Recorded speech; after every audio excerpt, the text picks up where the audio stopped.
Welcome back. You're watching our special coverage of the US presidential elections. Getting America a better deal on trade has been one of the hallmarks of both the presidential campaigns. How does this augur for India? As per our understanding, if Vice President Kamala Harris were to succeed Biden, she could largely stick to her predecessor's trajectory on trade. However, Trump could act as a disruptor in chief.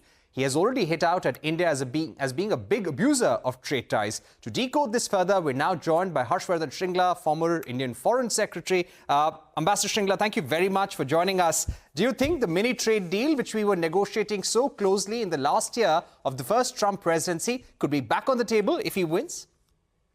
Absolutely. I think it's logical that the trade deal that we were so close to concluding at the end of Trump's presidency would be back on the table.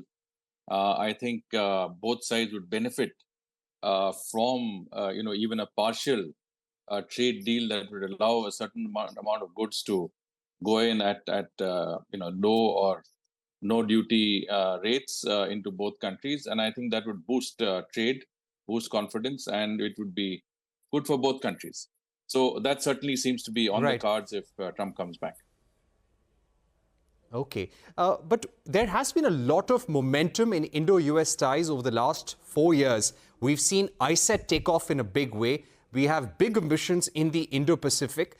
Do you think the progress that India and US have made on trade, on semiconductors, on AI and technology and clean energy manufacturing, do you think that could be undone or maybe reviewed if Trump were to win?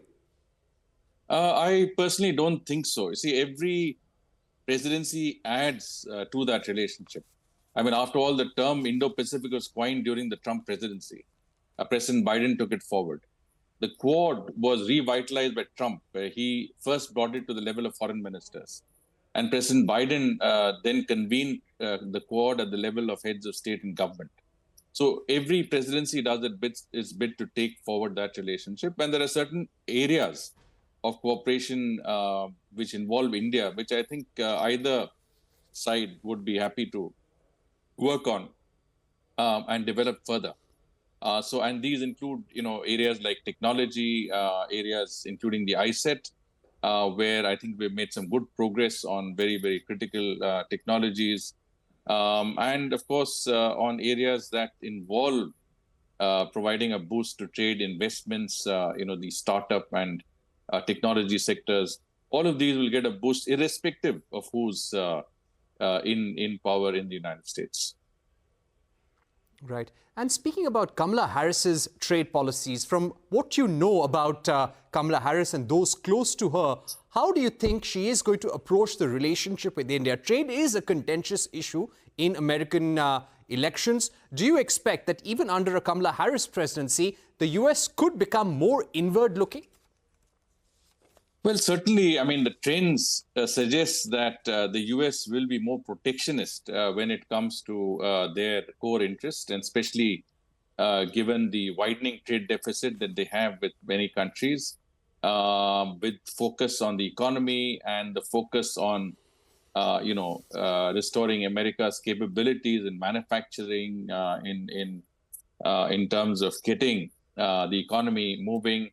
The focus of any president will be to try and secure their interests. So we will have to brace for a more protectionist United States. But it's not new. I mean, we have seen it during the Trump presidency.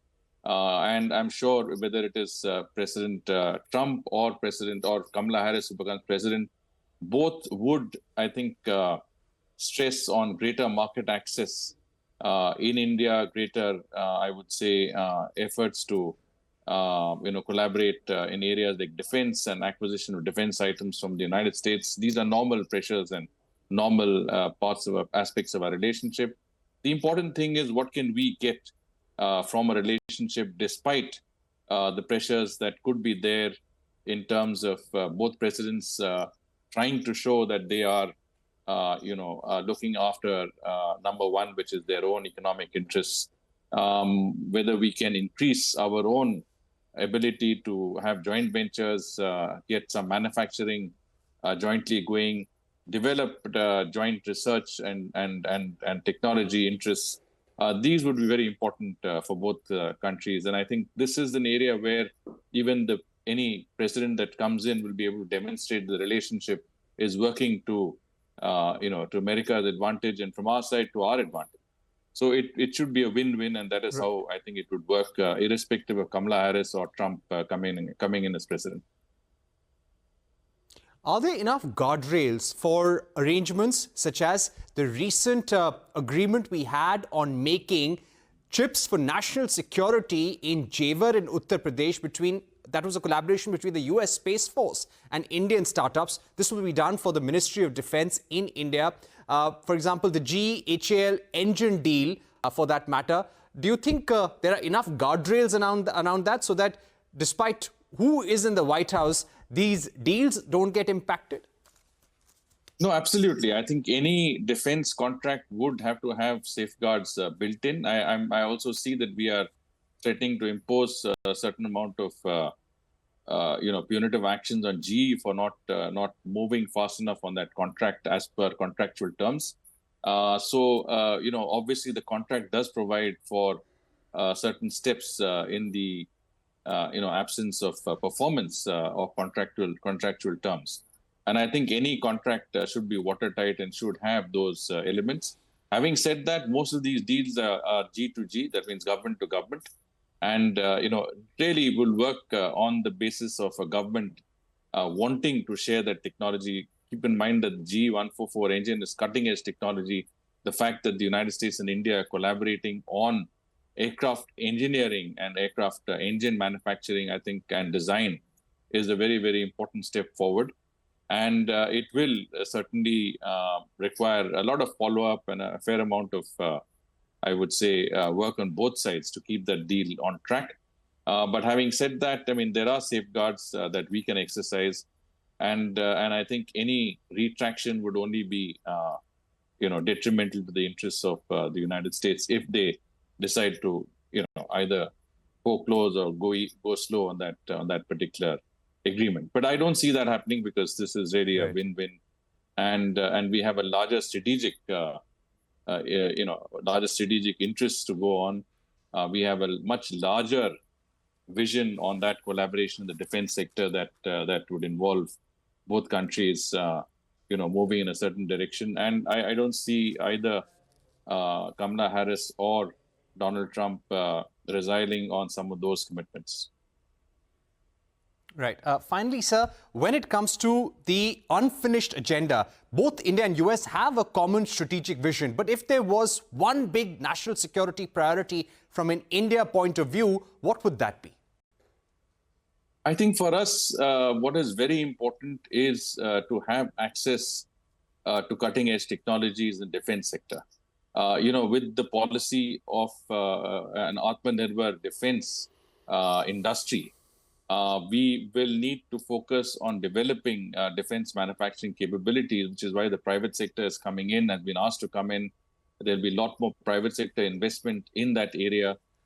For that, you will need the United States to not only transfer technology, but be willing to part with some of the cutting-edge technologies that they haven't yet done so. I mean, the GE-144 is an exception.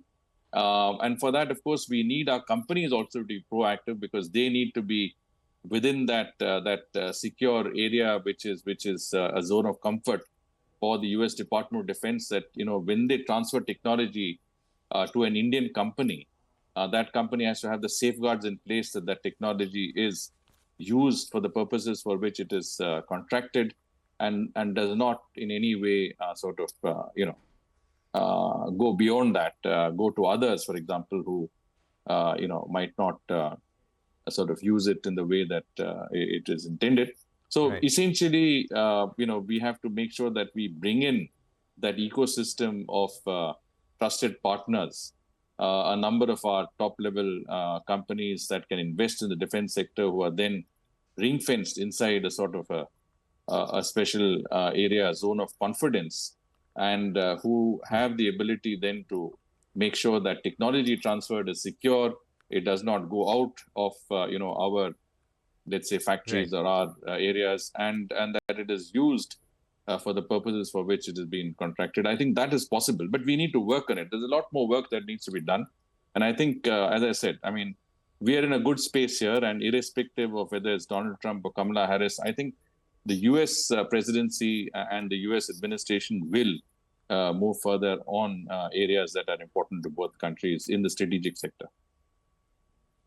All right. Thank you very much, Ambassador Shringla, for joining us on the program. Wishing you a very, very happy Diwali and a great festive season as well. With that, we've come to the end of our program. Thank you very much for joining us. Goodbye.